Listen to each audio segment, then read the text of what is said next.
Pewne indyjskie przysłowie mówi, że w każdym z nas mieszkają dwa wilki. Jeden jest zły, to gniew, agresja, nienawiść, pogarda i ego. Drugi jest dobry, to miłość, nadzieja, szczerość, radość i szczęście. Który z nich zwycięży? Ten, którego karmisz. Myślę, że to przysłowie doskonale oddaje dualizm poznawczy pojęcia, o którym chciałbym dzisiaj powiedzieć. A chciałbym powiedzieć o egoizmie. O cesze, która jej rozumienie jest tak zagmatwane i niejasne, że tak na dobrą sprawę trudno jest znaleźć jednoznaczną definicję tego pojęcia. Dlatego moja mowa będzie miała dzisiaj dwa cele. Jeden bardzo ogólny. Spróbuję wam przedstawić moją definicję egoizmu. Definicję, mam nadzieję, pozbawioną uprzedzeń i luk ideologicznych, która pozwoli nam na realizację dużo bardziej szczegółowego celu, jakim jest odpowiedź na pytanie, które postawiłem w temacie dzisiejszego przemówienia. Czy egoizm jest wadą, czy zaletą? Przed wami Adrian przygotował karty do ewaluacji. I moja prośba jest taka, abyście po zakończeniu tego przemówienia napisali, co wy uważacie. Czy egoizm jest wadą, czy zaletą? Przygotowując się do dzisiejszego wystąpienia, znalazłem szereg przeróżnych definicji na temat egoizmu i dwie najbardziej skrajne pozwolę sobie dzisiaj przytoczyć. Z jednej strony bardzo popularna Wikipedia mówi, że egoizm to nadmierna albo wyłączna miłość do samego siebie. Egoista kieruje się przeważnie własnym dobrem i interesem, nie zwracając uwagi na potrzeby i oczekiwania innych. Odnosi wszystko do siebie, patrzy na świat przez pryzmat ja, nie uznaje wewnętrznie systemu wartości społecznie akceptowalnych. Próbowałem dotrzeć do źródła tej definicji, jednakowoż Wikipedia nie podaje źródła i jedyne co znalazłem to informacja, potrzebny przypis. Z drugiej strony słownik języka polskiego uczy nas, że egoizm jest troską o własny interes jako prymarną wartość w pierwszeństwie wobec interesów innych ludzi.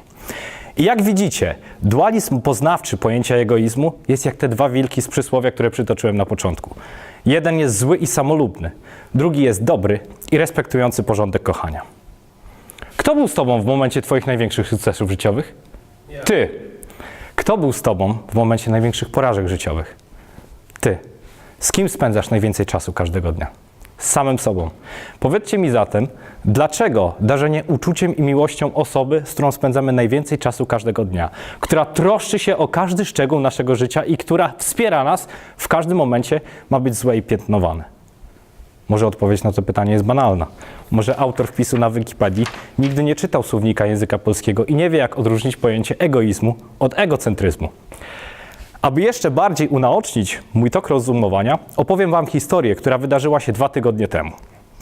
Robiłem zakupy, była sobota, byłem w markecie, było po 10. Ja wiem, troszeczkę późno, no ale wiecie, ostatni weekend karnawału, więc można wybaczyć. Otwarte były tylko 2 kasy, a w każdej kasie kolejka 15 osób. I standardowo w takiej sytuacji zawsze musi się znaleźć jakaś pani, która zaczyna głośno lamentować, że to jest skandal, ile można czekać, ona ma matkę chorą w domu. Zawodziła tak głośno, że pani kasjerka, która akurat liczyła drobne przy kasie, pomyliła się, musiała wszystko zaczynać od początku, no i chyba nie muszę mówić, że wcale nie skróciło to naszego czasu oczekiwania. Wtedy ja podszedłem do tej pani i powiedziałem jej, że wszyscy czekamy w tej kolejce i wszystkim nam zależy na tym, żeby zrobić zakupy możliwie jak najszybciej. I powiedziałem, żeby swoje komentarze zachowała dla siebie, ponieważ utrudnia pracę panią kasjerką i uprzykrza oczekiwanie nam wszystkim. Potem podszedłem do pani kasjerki i wyjaśniłem, że w sumie w sklepie jest sporo osób i każdemu z nas na pewno zależy na tym, żeby zrobić zakupy możliwie jak najszybciej. I zapytałem ją grzecznie, czy byłaby tak uprzejma i zadzwoniła po dodatkową obsługę. Oczywiście swoją wypowiedź okraszyłem uśmiechem numer 5.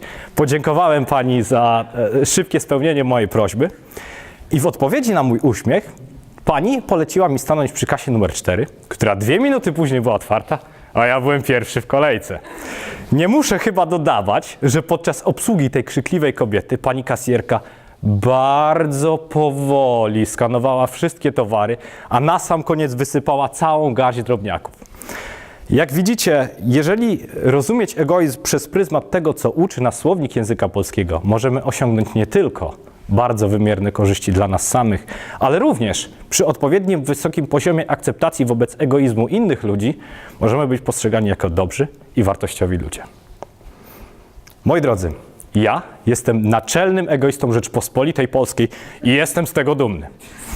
Uważam bowiem, że każdy z nas ma absolutnie święte prawo do tego, aby w pierwszej kolejności troszczyć się o siebie, o swój byt, o swoje potrzeby i o to, w co wierzy. Co więcej, uważam, że wszyscy powinniśmy się kierować w życiu taką zasadą, że to, co robimy, jest absolutnie najważniejsze na świecie. A wiecie, kto jest moim osobistym wzorem egoizmu? Matka Teresa z Kalkuty.